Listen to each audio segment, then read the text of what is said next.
Hello bachcho, let's see this question. The question says, why did the elephant collapse at merely being hit with a cane stick?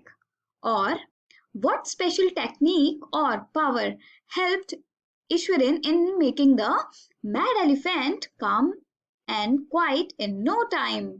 Question में हमसे पूछा जा रहा है कि elephant एकदम से गिर गया या फेंट कैसे हो गया सिर्फ एक स्टिक के मारने से, या फिर ईश्वरी ने क्या स्पेशल टेक्निक या पावर यूज की उस मैड एलिफेंट को काम और क्वाइट करने में या हैंडल करने में.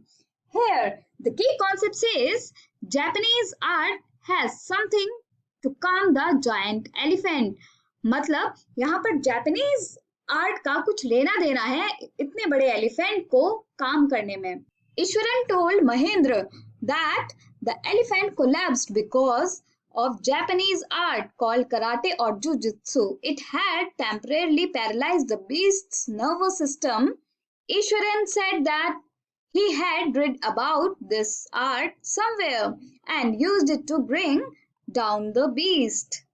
तो ईश्वरन ने यहाँ महेंद्र को बताया कि उसने इतने बड़े एलिफेंट को कोलैप्स कर दिया क्योंकि उसको जापानीज आर्ट के बारे में पता था जो कि कराटे या जुजित्सु है, और उसमें टेम्परेरीली पैरालाइज हो जाता है बीस्ट का नर्वस सिस्टम. यहाँ पर बीस्ट एलिफेंट को बोला गया है, बीस्ट का नर्वस सिस्टम. ईश्वरन ने कहा कि उसने इसके बारे में कहीं तो पढ़ा है और इसको यूज किया है उस बीस्ट को कंट्रोल करने में, हैंडल करने में.